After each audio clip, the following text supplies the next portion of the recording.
Bueno, y que además la fragilidad del bebé, que también eso lo aprendemos nosotros, es lo que permite que se crea una relación tan intensa con la mamá, con otras personas. O sea, si el bebé hubiera nacido perfecto, ¿qué necesidad tiene de relacionarse con la mamá?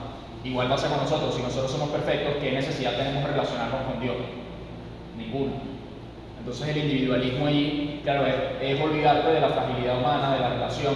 Hay muchas cosas que tratas como de cortar, ¿no? Bien, entonces la evaluación de esta materia, que ya más o menos me había acercado, ¿sabes qué se me ocurrió? Voy a ver si el viernes que viene voy a traer los libros de personalismo que tengo. No sé si puedo traer todos porque son muchos. Los pongo aquí y cada uno escoge alguno que le llame la atención. Entonces por ahí, porque también hay muchos libros en el Drive, bueno, y me los cuidan, ¿no? Ustedes tienen que nos van a cuidar. Pero hay bastantes libros en les pasé el Drive de personalismo. Ahí hay bastantes libros, entonces también pueden buscar alguno ahí. Pero, no sé, me gusta más impreso, me gusta mucho más leer impreso. Entonces, bueno, la primera entrega, la biografía, ya yo voy a poner las fechas. O sea, lo primero que van a hacer es una biografía del autor que van a escoger. Entonces, por ejemplo, escojo a Julián María y van a hacer una biografía del autor. Después, la segunda entrega es la justificación de por qué lo escoges a él. Entonces, bueno, con lo que vamos a ir viendo y con lo que ustedes investiguen, tú dices, bueno, Julián María se puede entender como personalista porque habla sobre la persona, sobre la afectividad, vuelve a hablar sobre la persona como un quién, no como un qué. Ustedes van a ir, con lo que vayan investigando, ahí construyen esa justificación. Y la justificación también pueden decir, como mira, tiene formación de Ortega y Gasset, el tipo es fenomenólogo, tuvo problemas existenciales, eso lo abrió a, no sé, a la realidad y empezó a pensar, no sé, cada quien tiene su... Y después la tercera entrega es el desarrollo y la conclusión. Entonces el desarrollo es, ustedes van a escoger un libro de ese autor, ¿ok? Y van a identificar algún aspecto personalista, que puede ser alguno de estos o puede ser otra cosa que ustedes piensen. Esos rasgos lo vamos a ir viendo. ¿Ok? Por ejemplo, el giro personalista es que ya no ves a la persona como un qué, sino que lo ves como un quién. Y eso está muy claro en los personalistas. Entonces, por ejemplo, el trabajo que yo les pasé hablaba sobre el giro personalista en Viktor Frankl. Entonces era como, mira, él estaba muy molesto con la psiquiatría de su tiempo porque consideraban que el hombre era como una máquina que había que arreglar, aunque la psiquiatría pensaba que el hombre eran unos cables que había que, bueno, era como muy psicologista, ¿no? Todo era psicología. Y entonces él dice, ya hay una dimensión espiritual que hay que partir de ahí. Entonces hay un giro personalista. Eso ya lo vamos a ir viendo. O sea, solo... Después, bueno, la estructura tridimensional de la persona que tocan al hombre como biología, psique, espíritu, afectividad y subjetividad. Por ejemplo, en ese libro se habla mucho del tema afectivo. Bueno, Julián María suele tocar mucho el tema afectivo. Tiene un libro que se llama La educación sentimental, que es interesante, pero es muy largo. La interpersonalidad, la relación entre personas, primacidad de la acción y del amor, corporeidad y sexualidad, masculinidad y feminidad, personalismo comunitario.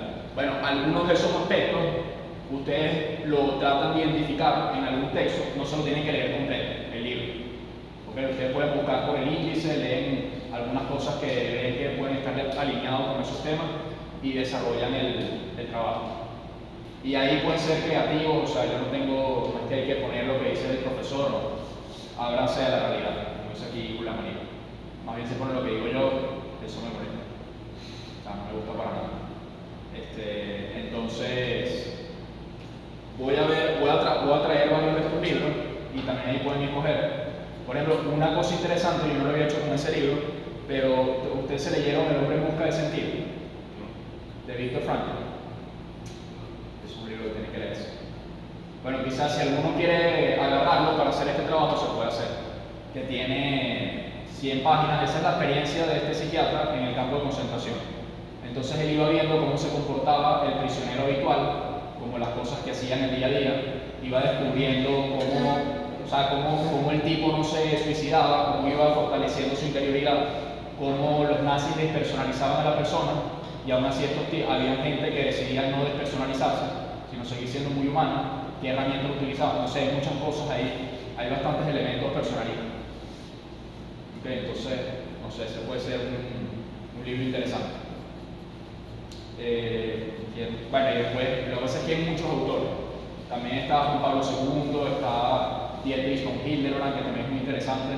Tiene un libro que se llama El Corazón, se lo voy a traer, que es como el primero que vuelve otra vez a reivindicar todo el tema de los sentimientos, cuando quizás eso se veía antes como un poco, los griegos pensaban que era algo de pura pasión y tal, entonces era un tema que estaba más alineado con los animales que con lo espiritual. Entonces, bueno, son temas muy interesantes. Y la conclusión es una valoración personal.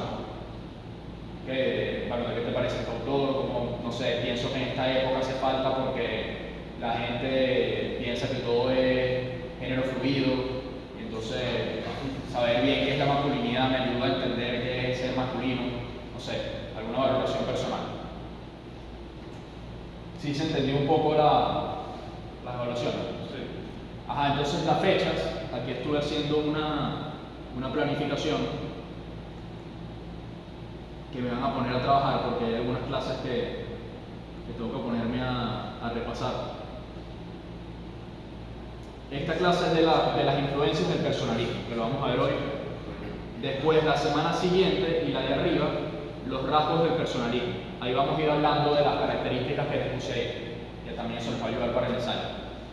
Y la semana 4, el 11 de abril, sería la primera entrega. Que eso es, no la semana que viene, sino la siguiente. Viernes imposible. Viernes imposible. Ah, claro, sí. Y esa sería la entrega de la biografía. Entonces ya la semana que viene, bueno, yo también les pongo los libros aquí, pueden irlo escogiendo. Y ustedes también se meten en el drive, ven qué libros les interesa y pueden empezar ya.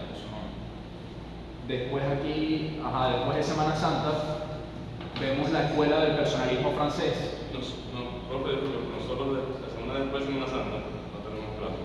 Ah, ok. Qué bueno que me dicen. Ok, entonces lo robamos.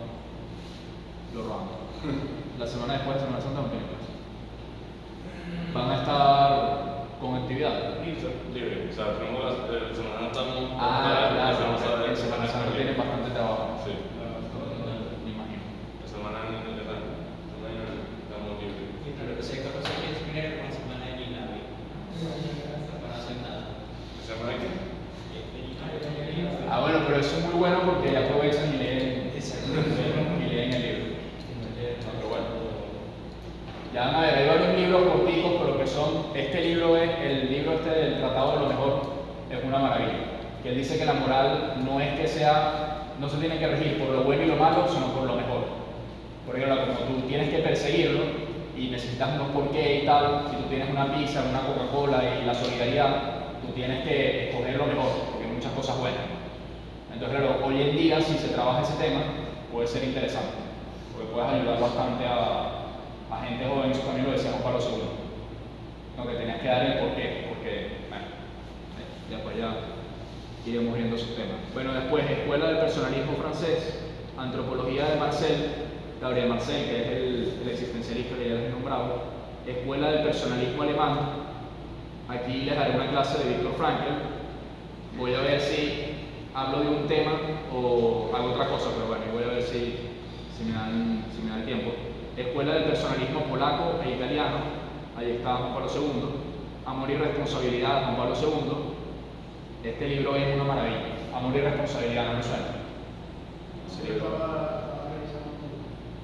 O sea, hay algunas partes un poco densas, pero voy a ver, yo ya lo tengo resumido, voy a ver si preparo una clase de ese libro, pero de verdad que no tiene que.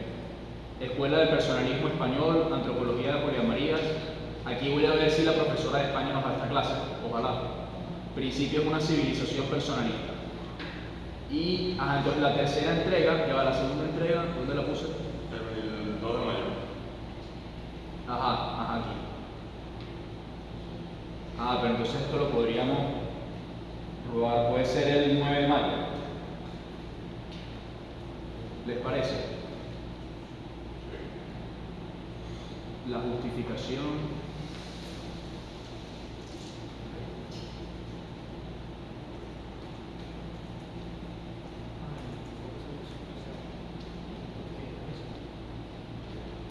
Segunda entrega.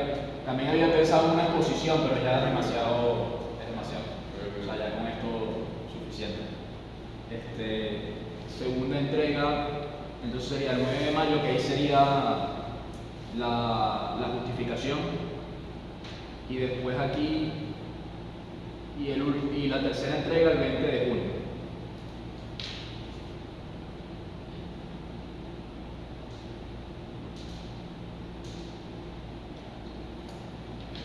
Y después voy a ver si hay chance de preparar esa clase de la ética de Dietrich von Hildebrand. ¿No le suena Dietrich? Dietrich von Hildebrand. Me suena. No, pero sabes que chévere. O sea, yo no había escuchado de ninguno de estos autores. Cuando empecé a escuchar una maestría era como, no sé, cada uno es mejor que el otro. O sea, es otro. De verdad que espero que les transmita lo que yo he sentido con estos temas.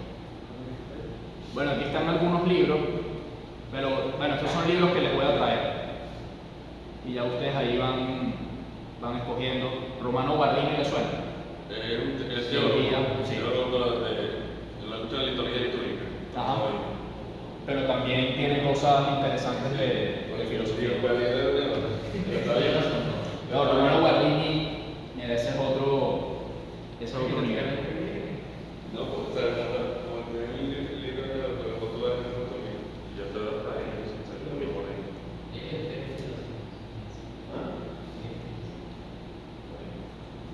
No, su Guardini es teólogo. ¿Qué dijo Nietzsche? Sí, pero sí, también es filósofo. Hace poco lo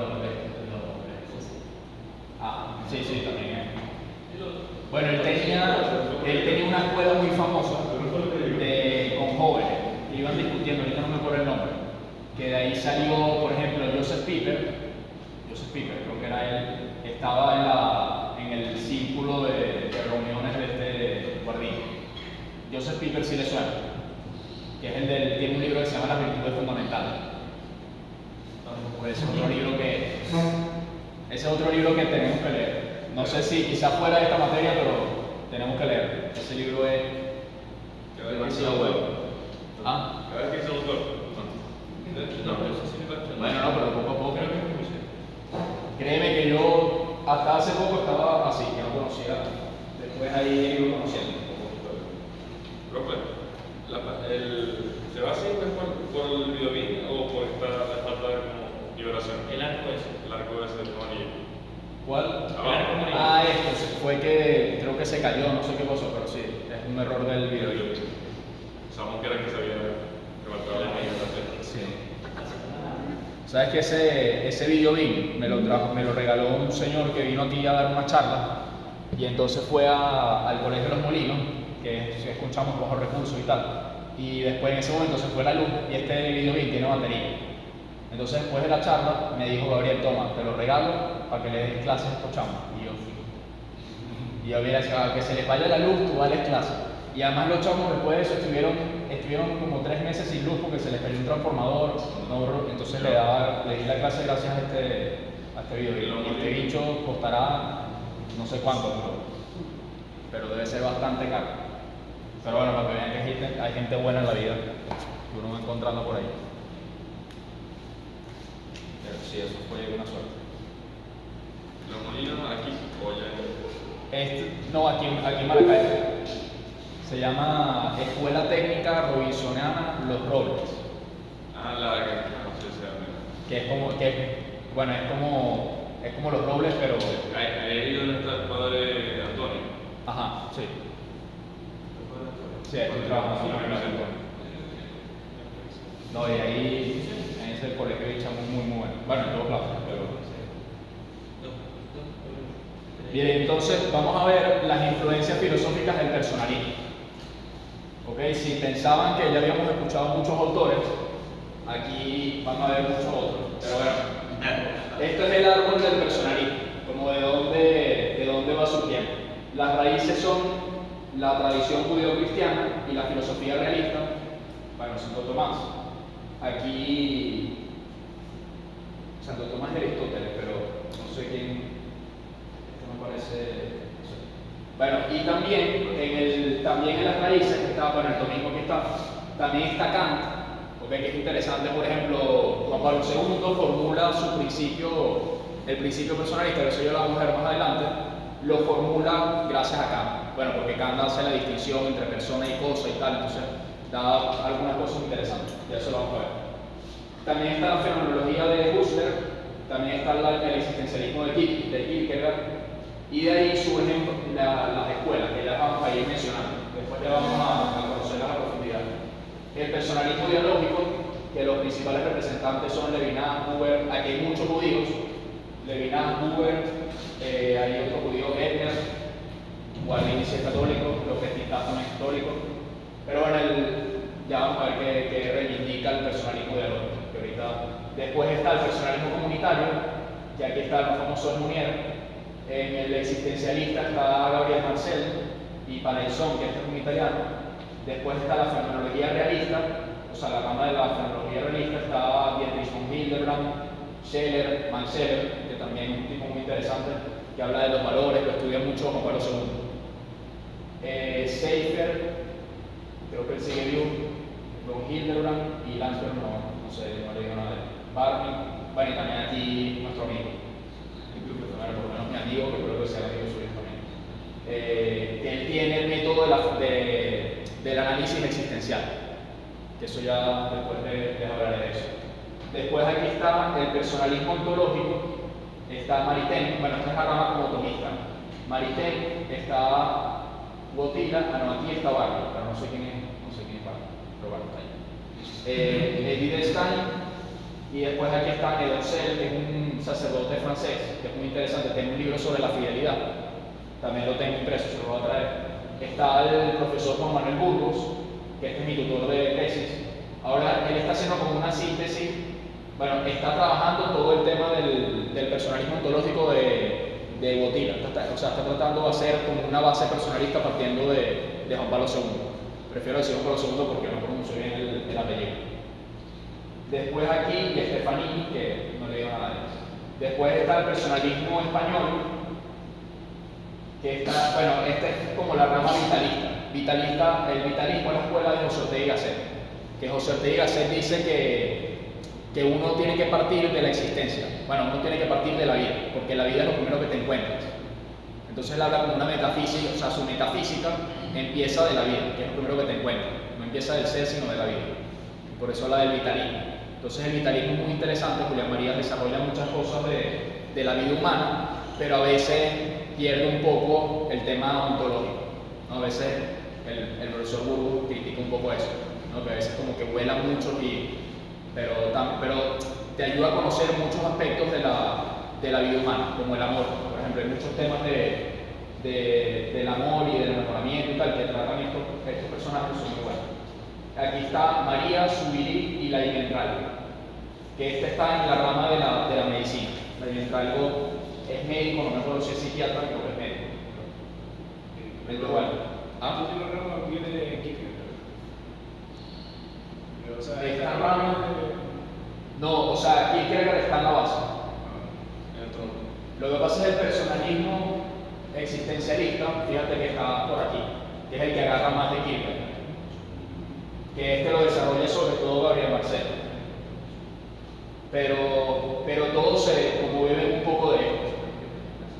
Por ejemplo, Juan Pablo II, él es tomista de base, pero usa mucho la fenomenología de Husserl.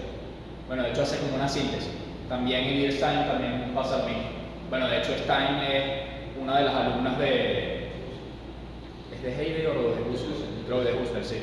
Bueno, y Husserl decía decía que esa mujer era, no sé si era la mejor filósofa total, pero hablaba muy bien de ella. De verdad que Edith Stein es muy interesante. Entonces vamos a empezar por los aportes del cristianismo. Entonces, cuando uno lee el Evangelio, bueno, sobre todo el Antiguo Testamento y el Nuevo, uno va viendo que aparece la palabra hombre 2791 veces, hombres 1189 veces, mujer está escrita en la Biblia 1008 veces, y también aparece la palabra corazón, que es una palabra así clave del personalismo, que aparece 873 veces, en total 5861. La palabra Dios, 4691. O sea, esto lo pongo como referencia nada más para ver como la importancia que le da Dios al hombre. O sea, el hombre es un ser privilegiado de la creación. Bueno, eso estamos todos claros.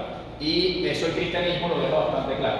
Los griegos tenían como una visión más cosmocéntrica, entonces pensaban que ya la creación ya existía. Bueno, no tenían la idea de creación, sino que pensaban que lo material ya estaba ahí, ¿no? Y no se sabía que lo había puesto, y que todo era una cosa cíclica, y que todo era una cosa, porque no tenían la idea de creación ni de Dios. Y el hombre no se sabía muy bien cuál era el puesto que ocupaba en el universo.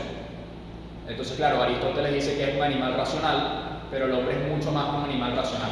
Bueno, ya estos filósofos empiezan a decir, mira, hay algo que distingue al hombre, que es como, pero bueno, lo hacen como muy genérico, ¿no? O sea, animal racional, que todos somos animales racionales, ok, pero la persona se distingue de todo lo general, o sea, de todo el género. O sea, es algo que sobrepasa eso. O sea, la persona es alguien personal, ya es otro tema como más profundo, ¿no? Entonces los griegos se quedan como que no reconocen ese puesto del hombre en el mundo, ¿no? Bueno, o sea, en su totalidad. Y el cristianismo lleva la identidad más profunda del hombre. Bueno, saber que somos hijos de Dios, eso es algo bastante fuerte. O sea, que Dios me haya creado y que yo esté llamado a la perfección, y que esté llamado a una vida única, y que esté llamado, todas esas cosas son muy importantes.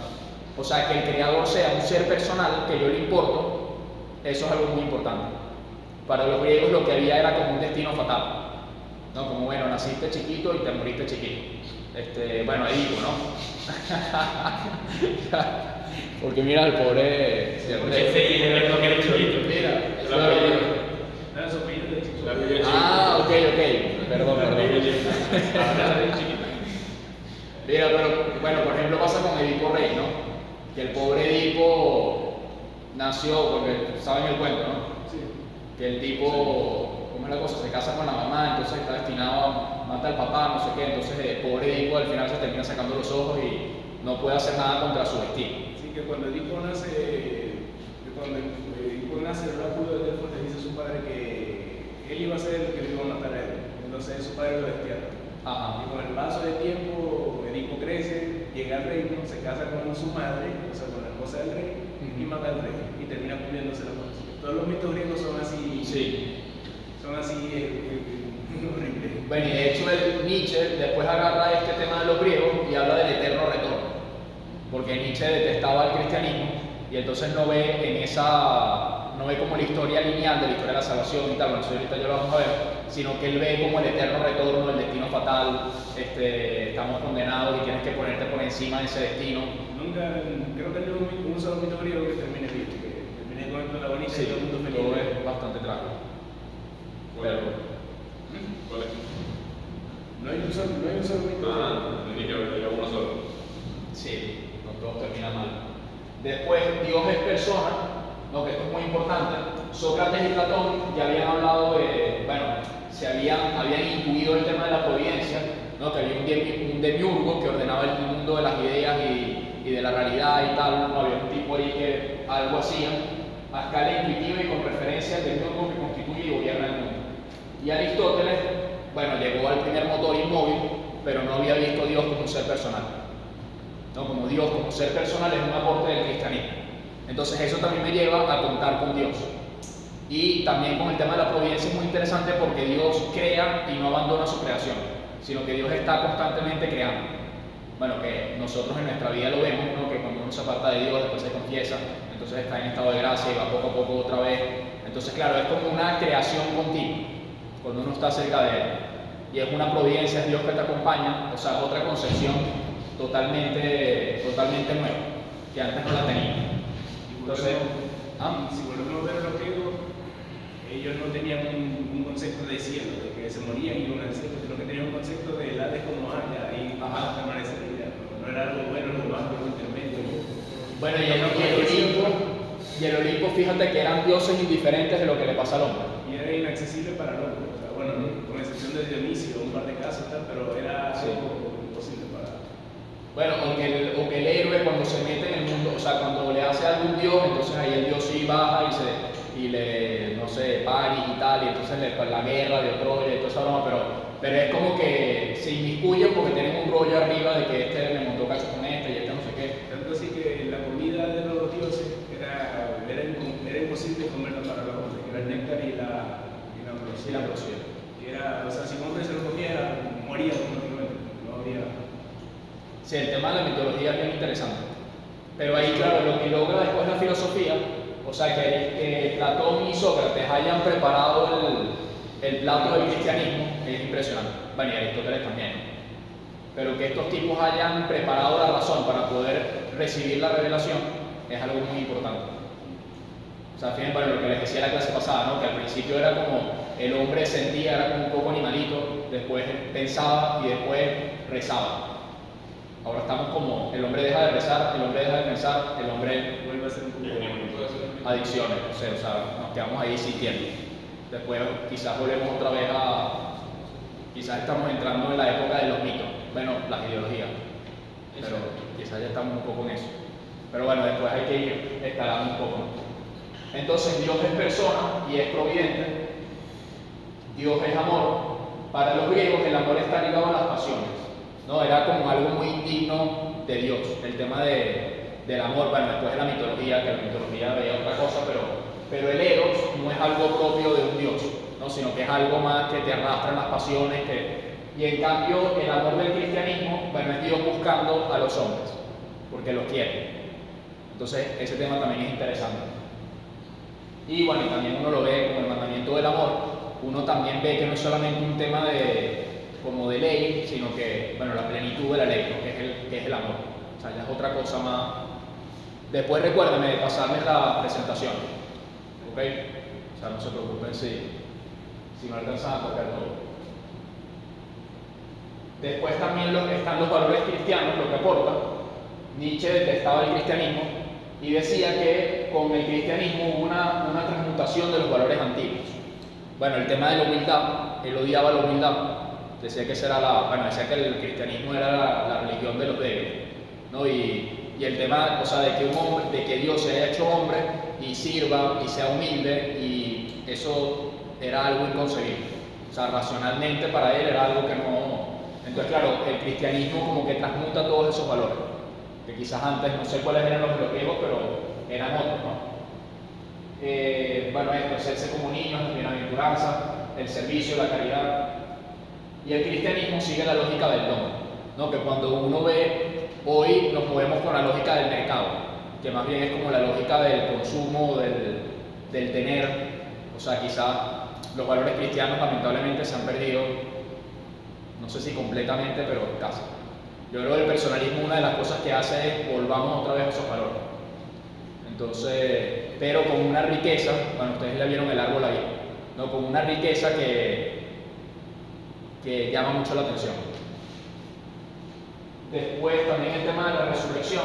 Para los griegos morir es corrupción. No valoraban el tema del cuerpo, ¿no? Bueno, muchos cayeron en un espiritualismo, no sé, Pitágoras o Platón, que decía que el cuerpo es la tumba del alma. Veían el cuerpo como algo muy negativo. En cambio el cristianismo vuelve a reivindicar el tema del cuerpo, y vuelve como a decir que el hombre es una unidad. Para los cristianos morir es pasar a la vida eterna, inmortalidad, trascendencia. Bueno, y también se introducen estos temas. Bueno, que yo cuando me muero voy a ser inmortal. También el tema de la trascendencia son valores propios del cristianismo. También la historicidad, bueno, esto ya se los decía. Para los cristianos la historia es creación, caída, alianza, reino de Dios. No tiene como un relato lineal. En cambio para los griegos eso no era así, no todo era como la canción del. ¿Ese es de Bad Bunny? No se lo voy a cantar, no mentira, pero no me acuerdo lo que ahorita no me acuerdo cómo era. Cuando vas en un carro en actividades vas escuchando mucho Bad Bunny. Tú vas ahí pasándole las canciones, pero es inevitable escuchar. Entonces uno se le quedan algunas cosas, pero bueno. Para los cristianos, creación, caída, alianza, Dios. Dios acompaña al hombre en la historia, que eso también es algo muy interesante, ¿no? Que Dios no es que abandona al hombre en la historia, sino que lo va acompañando. Entonces Kant también es una fuente del personalismo. En la fundamentación de la metafísica de las costumbres, yo me leí ese libro y no entendí nada. O sea, algo habré entendido, pero es un libro difícil. Entonces dice, por ejemplo, distinción entre personas y cosas. Esta parte parte es muy bonita. Vale, puedes leer. Los seres cuya existencia. Los seres cuya existencia no descansa en nuestra voluntad, sino en la naturaleza, tienen, empero, si son seres racionales, un valor meramente relativo, como medios. Por eso se llaman cosas. En cambio, los seres racionales, llámense personas, porque su naturaleza los distingue ya como fines en sí mismos, esto es, como algo que no puede ser usado meramente como medio, y por tanto limita en ese sentido todo capricho, y es un objeto de respeto. Por eso los seres irracionales dependen de su naturaleza y por eso pueden ser como utilizados como medios, ¿no? Pero los seres racionales, bueno, las personas, son un fin en sí mismos, o sea, sobrepasan esa naturaleza. O sea, y por eso su dignidad es total, y tú no puedes ponerle ni precio ni nada. ¿No? Entonces ya Kant aquí habla de la dignidad de la persona, y decirle, mira, la persona siempre tienes que usarla, siempre tienes que verla como un fin en sí mismo. ¿Okay? Que eso es muy importante en el personalismo. Después, bueno, Kant aquí pone una de sus premisas éticas: obra de tal modo que uses la humanidad, tanto en tu persona como en la persona de cualquier otro, siempre como un fin al mismo tiempo, y nunca solamente como un medio.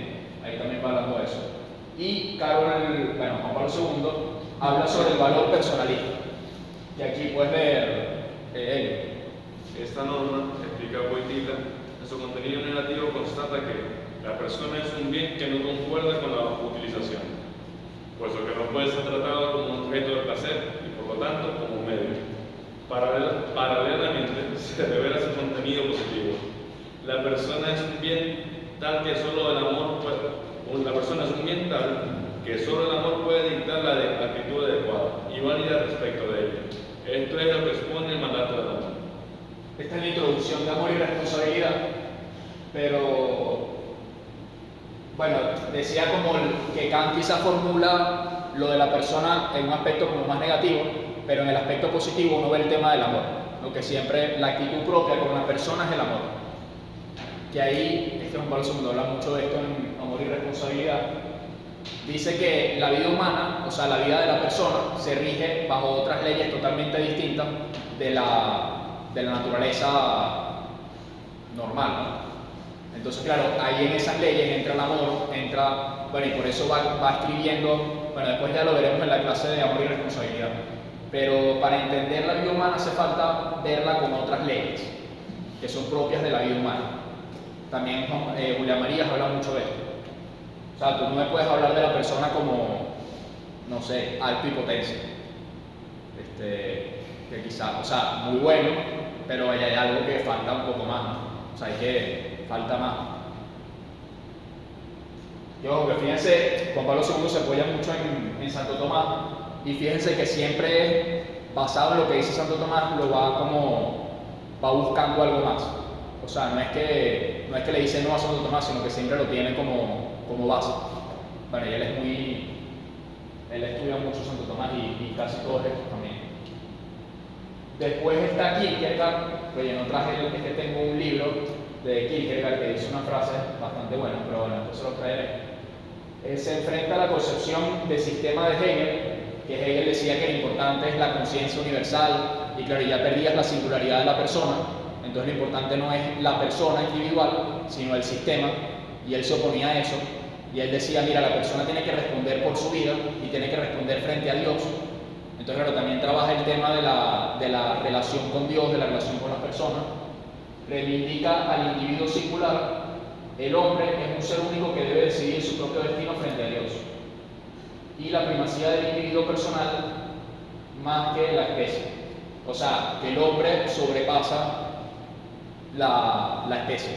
O sea, cada persona es un mundo, es un quién, o sea, va más allá. Dice, en todo el género animal, la especie es la cosa más alta. Por eso, cuando hablamos de perro, lo más potente al hablar de perro es la idea de perro. Porque la idea de perro involucra a todos los perros. Eso sí o sea, como que el género no me importa tanto el perro 1, el perro 2, el perro 3, sino el perro. La cosa más alta es la idealidad. El individuo, en cambio, es una realidad precaria que de continuo surge y desaparece.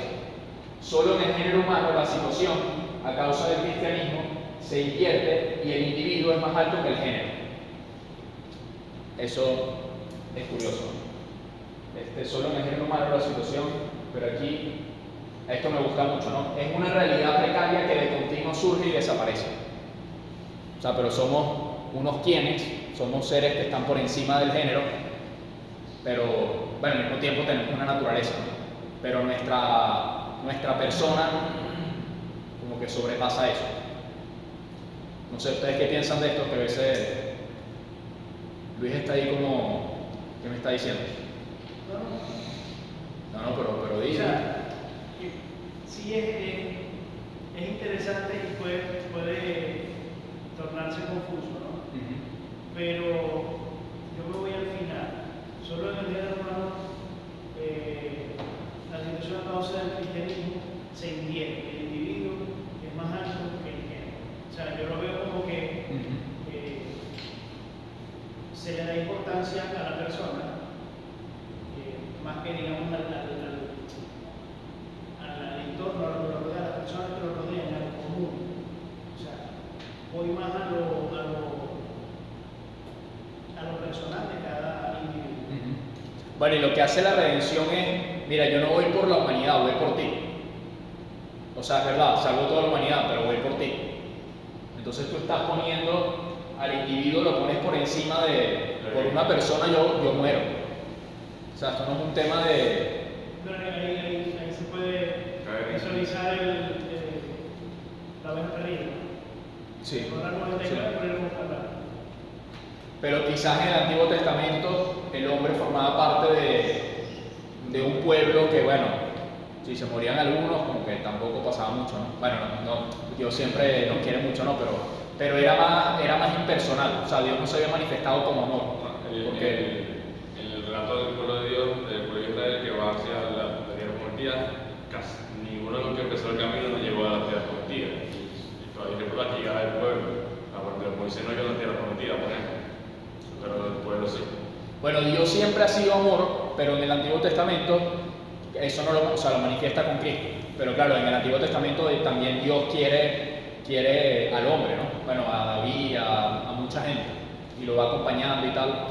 Pero quizás ahí, como no se había reconciliado el hombre con él, porque hacía falta Cristo, entonces no estaba ese vínculo tan personal que hacía que todo, o sea, que se tuviera demasiado claro la personalidad, la individualidad de cada uno. Pero no sé, es un tema... Eso es lo que también puede caer si se tiene mal al individualismo.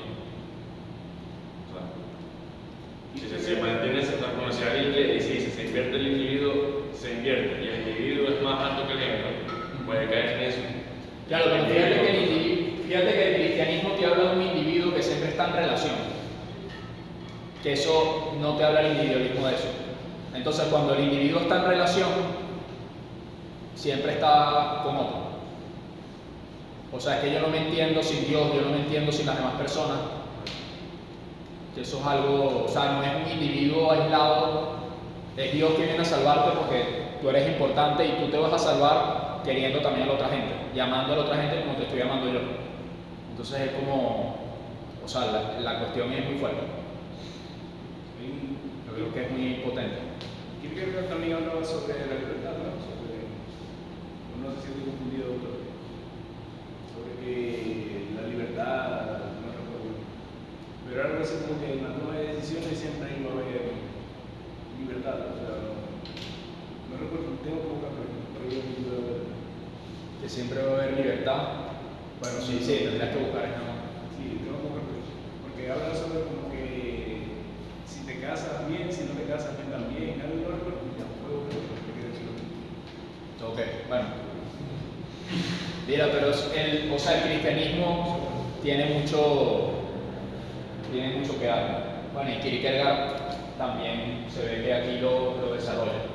Kierkegaard, que me parece que era, bueno, el papá era protestante, pero no sé si él era ateo, no estoy muy claro. O sea, criticaba mucho a la iglesia protestante, como que se inclinaba hacia el catolicismo, pero no sé, era católico, no estoy claro. Yo creo que era ateo. Por eso, pero ateo no creo, porque tiene muchas cosas de relación con Dios que no creo que sea ateo. No sé. Tiene un libro que se llama Adolescente. No, y él dice que el estadio más importante del hombre o el más alto es el religioso. Entonces, El contrario. sí. Bueno, o creo que era protestante y no se convirtió. No sé.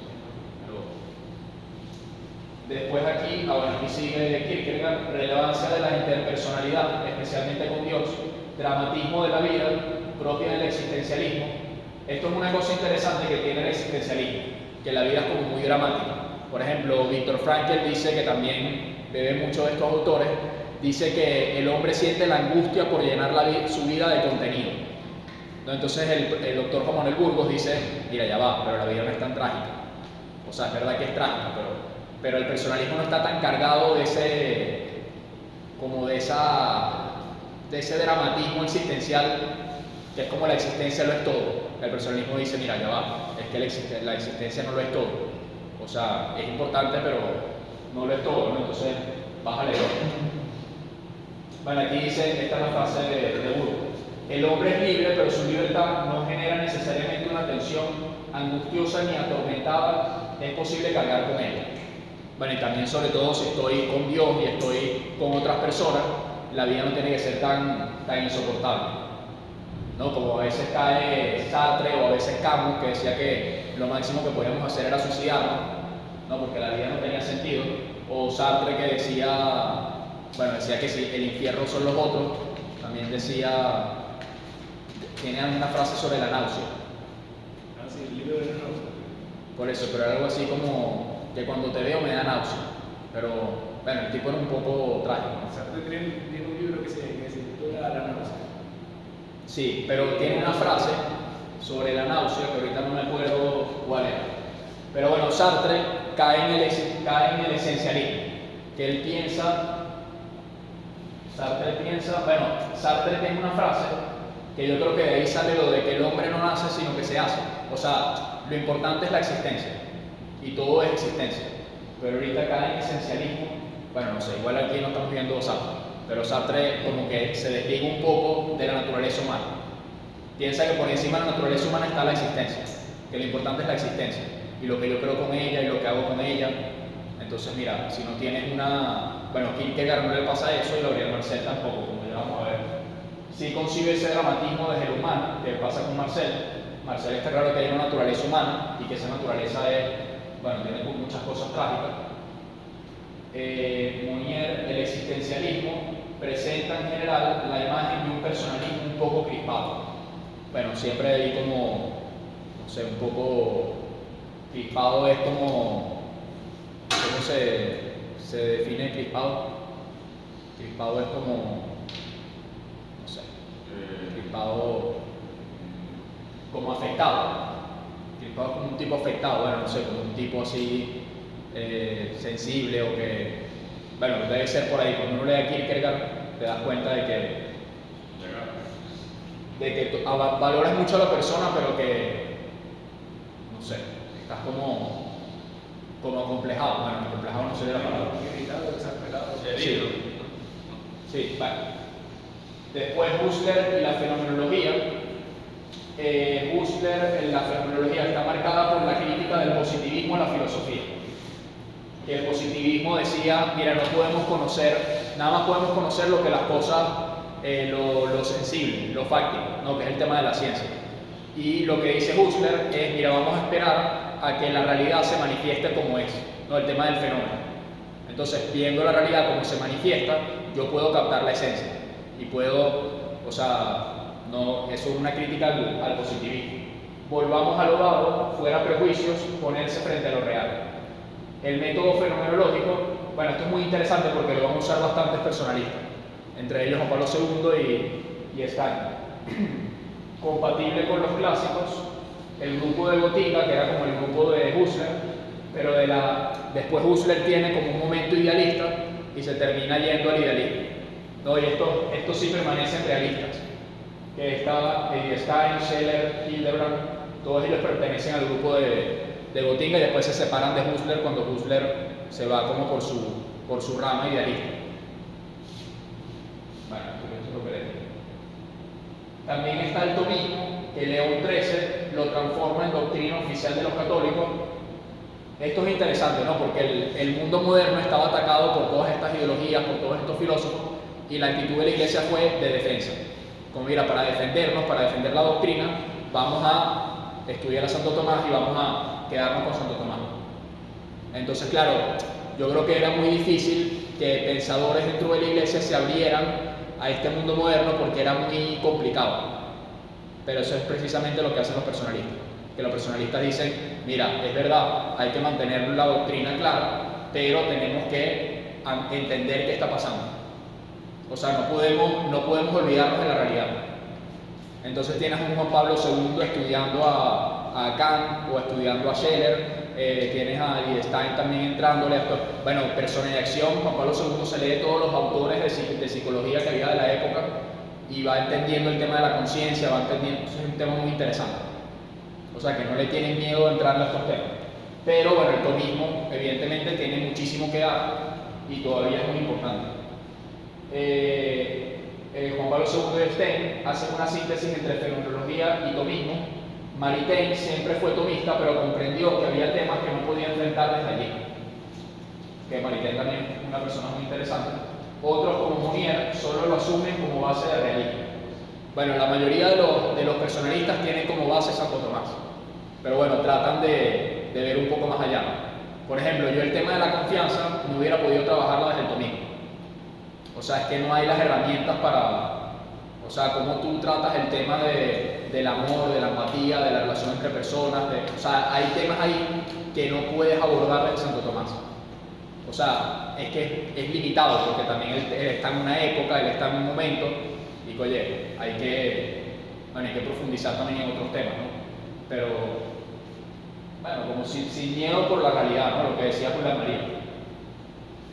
Nuestro tiempo, decía Gilson, asiste a uno de los hechos históricos más importantes, y hasta el más importante que se haya producido después de la conversión de Europa al cristianismo, el abandono del cristianismo proclamado por primera vez por Europa, la decisión consciente tomada por el mundo moderno, no solamente de no adherirse a la fe cristiana, sino además de no vivir ya del caudal moral que le legó el cristianismo y de organizarse sobre bases nuevas que no deban nada de él, que no deban nada a él. Que eso es Gilson, que es un neotomista, que también es muy interesante. A Gilson, Joseph Pieper, esos tipos también son muy buenos. Pero claro, fíjense, ya el mundo moderno abandona los valores católicos, o sea, los valores del cristianismo, que eso es un gran problema, porque te estás volando la tradición de la cultura occidental. Entonces, claro, y lo que hace el personalismo es, bueno, en esa tradición metamos también los demás, ¿no? O sea, esto es importante, bueno, y los griegos también, pero no cortan con nada, ¿no? O sea, que eso es un tema curioso. Bueno, evidentemente no se ponen habrá algún filósofo loco que no, pero como las bases del pensamiento van sacando, mira, esto vamos a ver qué hay aquí, vamos a ver qué hay acá. Y son autores, por ejemplo, cuando Kant hace su obra, también estudia al empirista, ¿cómo se llama? A Hume, y también entonces, claro, bueno, ahí bebes de todo, ¿no? Claro, con cuidado, pero vas como bebiendo de todo con unas bases demasiado claras. Entonces es como volver a conectar con toda la tradición. Uso de fenomenología. Bueno, entonces las escuelas del personalismo, que las vamos a nombrar y después vamos a ir ahondando en autores, que esta clase es como más de esquema. El personalismo comunitario, la mayoría, bueno, este pensamiento lo desarrolló más que todo la escuela francesa. Allí está Emmanuel Monnier, Lacroix, Domenech y Carlos Díaz, que él sigue, pero Carlos Díaz es español. La escuela francesa, la mayoría desarrolló esto, pero hay también hay gente de otros países. Carlos Díaz todavía sigue vivo y él es el que lleva el Instituto Monnier. Él es como el que está a la cabeza del tema del personalismo comunitario. le daba mucha importancia a la transformación social. Monnier, en su manifiesto del personalismo, es muy, o sea, va mucho a la acción, ¿no? O sea, que la filosofía no tiene que quedarse en la academia, sino ir a la vida y transformar la sociedad. Hay una Hannah Arendt, también ella decía, mira, que en la época moderna, o sea, antes el hombre se admiraba por la belleza de la creación y empezaba a pensar, o sea, y se preguntaba el por qué. Y ella dice que a partir del siglo XX, con las tragedias de las guerras mundiales, el hombre ve la atrocidad que puede llegar a ser, y entonces el hombre se pregunta por qué. O sea, que ella empieza a pensar sobre otra cosa, ¿no? Como que mira, ¿por qué viene todo este desmadre? Entonces ya la pregunta también es por la ética, también es por la antropología. O sea, la pregunta ya es otra cosa. O sea, no es solamente el tema de la cosmología, que también es muy importante, sino que aquí ya la pregunta es distinta. Entonces también yo creo que Monnier va por ahí, pero él está más enfocado en el tema de la sociedad. No enfatizan el aspecto académico-filosófico, que esa es una crítica que le hacen a Monnier, que tenía intuiciones muy buenas, pero que no tenía mucha rigurosidad en lo que iba escribiendo. Bueno, y también se muere muy joven y por eso no puede desarrollar toda su obra. Y hoy está el Instituto Monnier. Entonces, el personalismo comunitario pone el bien común, bueno, dice el bien común es temporal, no es un fin último. O sea, por encima de la sociedad está el bien eterno, ¿no? O sea, estamos reunidos en una comunidad, pero esto es pasajero, no es un fin último. Entonces dice, esto lo distingue Maritain. Maritain dice que en la persona podemos ver su individualidad, que es la parte como material, y su persona. O sea, en el hombre podemos verlo como individuo y como persona. Entonces, como individuo, la persona está sometida a la sociedad, a la comunidad, y como persona sobrepasa a la comunidad. Entonces, ¿qué es interesante aquí? Bueno, que por eso puse esto del materialismo cristiano, que por medio de esa individualidad, uno le aporta esa individualidad, la elevas hacia algo más, ¿no? O sea, no es ver la individualidad como algo malo, sino que en medio de esa materia yo logro elevarlo hacia Dios. O sea, yo logro darle, bueno, la persona logra hacer eso. O sea, como vamos a tratar de orientar, no sé, me pareció que tenía alguna relación, ¿no? Pero San José María habla del materialismo cristiano. Uno dice, pero ¿cómo es esto, no? O sea, pero que la materia no es algo malo, sino que la persona la eleva. Uno dice, mira, sí tiene sentido, ¿no? Entonces creo que la persona va elevando esa individualidad. O sea, no solamente somos seres aislados y seres... En su persona la trasciende. La idea es que desde su individualidad informada de personalidad se apunte a ese fin último. Bueno, respetar y servir a los fines supratemporales de la persona. Entonces la comunidad está creada para atender a los fines últimos de la persona, a los fines supratemporales. Entonces, claro, la comunidad está pendiente de que la persona se vaya para el cielo, de su salvación, de su felicidad. O sea, es una comunidad hecha para la persona, pero no hecha para el individuo. Que a veces uno puede decir, bueno, se creó la comunidad para que el individuo se satisfaga y se tal. No, aquí es para que la persona cumpla lo que está llamado a ser. Entonces es un individualismo, no es individualismo, sino que es como entender bien quién es la persona dentro de la sociedad, ¿no? Entender como su grandeza, pero al mismo tiempo su limitación, que también tenemos materia, bueno.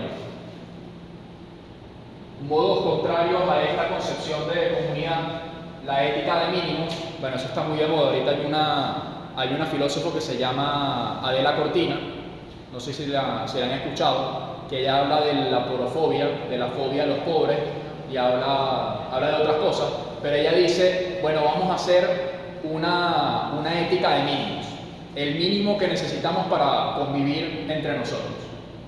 Pero a mí no me hablas del amor, a mí no me hablas de la generosidad, a mí no me hablas de la amistad. O sea, no te vayas más allá. Lo que necesitamos es un mínimo para no caernos a golpe.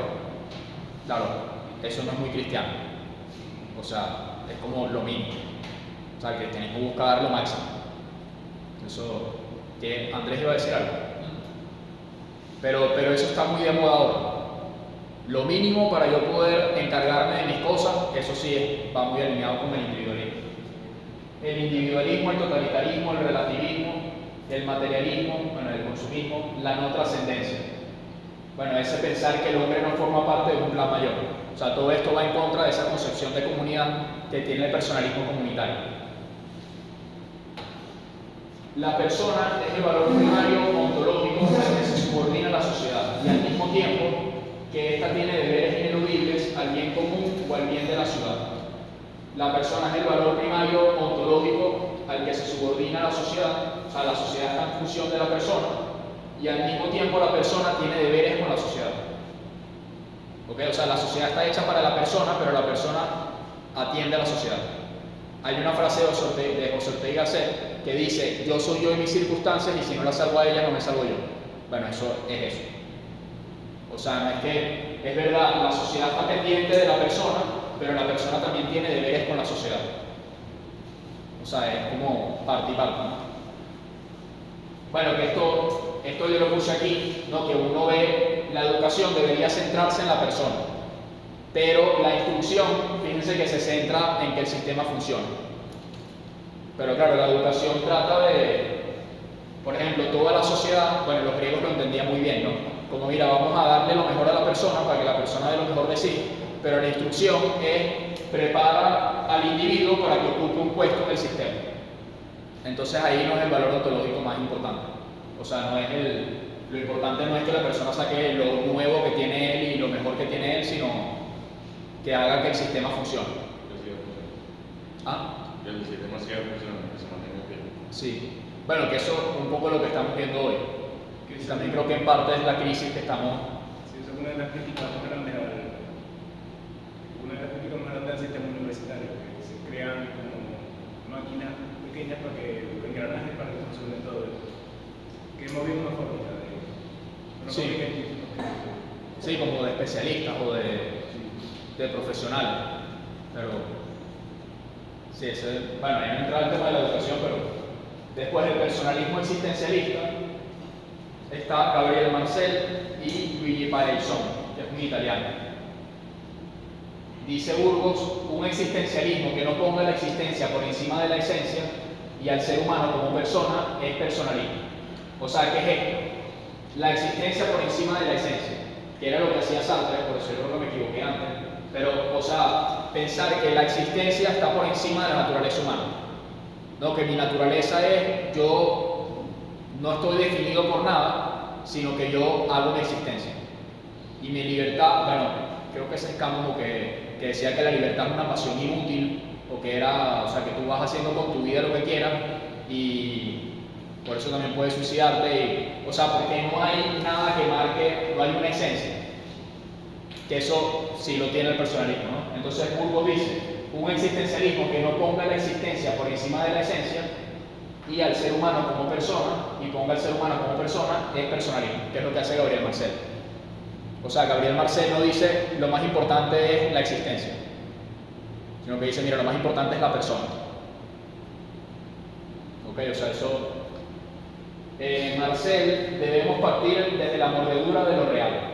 Gabriel Marcel él estaba trabajando en la Cruz Roja atendiendo gente que se desaparecía en la Guerra Mundial. Entonces, claro, a partir de esa experiencia, él va como teniendo todo un pensamiento, o sea, va construyendo, no sé cómo pensaba antes, creo que también ya tenía algo trabajado, pero a partir de ahí, el tipo empieza a desarrollar como bueno, no sé si a partir de ahí, pero él dice que esa experiencia lo marca él para darse cuenta de lo duro de la vida, de algunos hechos. Él trabaja mucho el tema de la esperanza, él trabaja mucho el tema de la fidelidad, de la confianza, o sea, aborda temas que se entienden desde experiencias de ese tipo. O sea, que es como la mordedura de lo real, bueno, lo que decíamos ahorita, ¿no? Que la realidad es lo más importante, no la idea. Si el tipo se hubiera quedado encerrado leyendo libros, no llega a eso. Lo que intentó llevar a cabo fue una filosofía propia que consistía en analizar lo real concreto por medio de aproximaciones sucesivas, de exploraciones, de perforaciones que se adentraban poco a poco, pero cada vez más profundamente en lo real, descubriendo y extrayendo los veneros de la riqueza de la existencia. Bueno, esto ya... Pero dice, una filosofía que consistía en analizar lo real concreto por medio de aproximaciones sucesivas. ¿Lo real concreto qué es? Mario. Eso es lo real concreto. Lo real concreto no es el hombre. O sea, lo real concreto es José. O sea, es como, bueno, vamos a la realidad. Y partiendo de ahí, el tipo iba haciendo unas aproximaciones, o sea, tratando de entender el amor, pero partiendo de lo real concreto. Claro, lo que pasa es que el existencialismo como que tiene mucho de subjetivo. Entonces ahí también está como el problema. Pero bueno, aquí lo dice. Mira, dice. Bueno, vamos aquí leyendo. La cuarta de lo que. ¿Ah? La cuarta de lo que habla de la subjetividad. No busca la neutralidad absoluta, siempre hay subjetividad. Desde aquí explora temas como la fidelidad, la esperanza, el misterio, etc. O sea, para ellos siempre hay, en el conocimiento siempre hay objetividad y subjetividad. Y entonces esa síntesis se hace en la persona. O sea, porque la persona es sujeto y al mismo tiempo busca conocer el objetivo de la realidad. Entonces no hay problema con uno puede decir, mira, acá es el idealismo. Mira, no, porque estás hablando de la persona. Y estás hablando de una persona que está en la realidad, que está existiendo, que está sintiendo. Entonces eso, claro, lo que pasa es que está muy cargado de la parte subjetiva. Porque es muy experiencial. De hecho, Gabriel Marcel escribe varias obras de teatro y a través de ahí también va desarrollando su pensamiento. Pero claro, son cosas humanas que cómo abordas, ¿no? Si no abordas así, ¿cómo lo abordas? Eso también, pero claro, entonces meterlo en un sistema y concretarlo y definirlo y ponerlo todo objetivo y bonito y eso no es tan fácil. Bueno, porque el hombre más que conceptualizarlo se puede describir. Al hombre no lo podemos conceptualizar, al hombre tenemos que describirlo, que es lo que tú haces con una persona. Pues la persona es un quién y no es un qué. Entonces decirle animal racional, para nada, ya va. O sea, es verdad racional, pero también es relacional, también ama, también, o sea, hay muchas otras cosas, ¿no? Después, filosofía de lo concreto que tendría, bueno, esto ya, método, admiración, reflexión, exploración. Admiración ante el ser que se da en la existencia, reflexión sobre lo dado, que eleva el nivel filosófico y exploración detallada de la existencia. Bueno, esto es un poco más el método, pero partiendo de una realidad como la dureza de la gente que desaparecía, yo voy investigando sobre ese tema y voy tratando de hacer como una conclusión general del sufrimiento. Y bueno, no sé, habrán otras experiencias de sufrimiento que quizás agregan algo más a eso. Entonces, claro, es siempre algo abierto. Eso es un problema con los filósofos, bueno, eso es un problema con los personalistas, pero al mismo tiempo creo que es algo bueno. O sea, que no buscan hacer un sistema. O sea, cuando tú lees a Viktor Frankl, él te dice, mira, esto es lo que yo he visto, pero más allá de eso tú puedes ver mucho más. Entonces, también eso yo creo que es válido, ¿no? Bueno, es la actitud propia del filósofo, que la realidad es mucho más grande que las ideas que él está diciendo. La condición humana no es asimilable a una estructura puramente objetiva. Bueno, lo que decíamos ahora. Después, el personalismo dialógico lo que hace es rescatar la interpersonalidad y el diálogo como elemento clave en la construcción y la interpretación de la antropología. Para ellos es muy importante la comunicación, la palabra, la relación entre personas. Aquí entra Guardini, entra Levinas, Ebner, López Quintás también es muy interesante. Ese ya lo iremos viendo, yo lo he leído bastante. Después está el personalismo ontológico, entonces el dialógico se centra en la relación, en lo relacional. Que quizás la crítica que se le puede hacer es como, o sea, a veces ellos llegan como al extremo de hacernos pensar que la persona es relación. O sea, la persona es. Eso es importante. O sea, la persona no es que aparece porque está en relación, no, sino que la persona es. Entonces, además que la persona es relación, es tal. Por eso es tan importante la parte realista. Pero a veces podrían dar esa impresión, que se van a un extremo con el tema de la relación. El personalismo ontológico clásico, miren, por cierto, ¿qué hora es? 11. ¿11 qué? 34. Ah, ok. Estoy aquí hablando y Personalismo ontológico clásico. Agrupa aquellos personalistas que utilizan muchos elementos de la filosofía clásica, y en particular el dominio. El filósofo de referencia es Jacques Maritain. Y hay otros, Luis Stefanini, Maurice Neuchel y Barney. Suena a Barney. Personalismo ontológico integral. Agrupa a aquellos filósofos que, teniendo en cuenta la filosofía clásica, buscan hacer una síntesis con la filosofía moderna.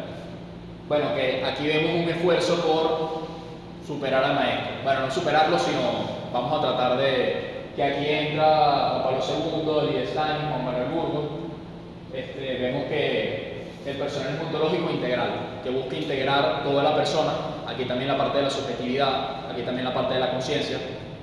Maritain es como más conservador del tomismo, ¿no? Pero Maritain también en sus últimas obras uno ve que hay como esa apertura a, mira, vamos a entrar a temas de subjetividad, tal, pero es como más, no sé, más clásico, ¿no? Como más, bueno, no sé la palabra conservador, pero los dos son muy, ¿cómo se llama eso? Muy originales. O sea, aquí no estoy diciendo que Maritain no es original ni nada. Los dos son muy originales. Y el personalismo vitalista, que aquí entra la Escuela de Madrid. Aquí entran los filósofos españoles, la Escuela española. Sus principales representantes son Ortega y Gasset, Unamuno, bueno, que ellos son como la fuente de los demás. Julián María, Zubiri y Entralli. Zubiri también es muy interesante. Él dice, mira, no hablemos del ser, sino que hablemos de lo existente, del existente. Porque claro, decir ser es limitado. La realidad puede ser, o sea, el existente involucra muchas otras cosas. Pero la filosofía de Zubiri es muy interesante. Se atiene mucho a Santo Tomás, pero también va agregando otras cosas. Aquí, personalismo vitalista, personalismo de la fenomenología realista. La clave para conseguir el volver a las cosas mismas, bueno, esto creo que ya lo vimos, fue el desarrollo del método fenomenológico, un nuevo modo filosófico de acercarse a la realidad con algunas variaciones. Sí, ya lo habíamos visto. Bueno, representantes, Scheler, Joseph Seifer, Frankel, Hildebrand. Aquí es sobre todo el tema del método, ¿no? De acercarse a la realidad. Dejo que la realidad se manifiesta como es, voy viéndola sin prejuicio, y en Frankel eso se ve bastante. De hecho, él entra a todo el campo de concentración y viendo lo que estaba pasando, él se encuentra otra vez con Dios. Porque él dice, mira, Dios es un ser providente porque yo he pasado por 4 campos de concentración, aquí han matado a no sé cuánta gente y yo todavía sigo aquí. Y yo no sé cómo no me he vuelto loco, cómo no. Bueno, eso sale en el libro del hombre en busca de sentido. Pero él deja que la realidad se manifieste y él va viendo poco a poco. Bueno, esas son las influencias del personalismo. Ya la clase que viene entramos en los rasgos.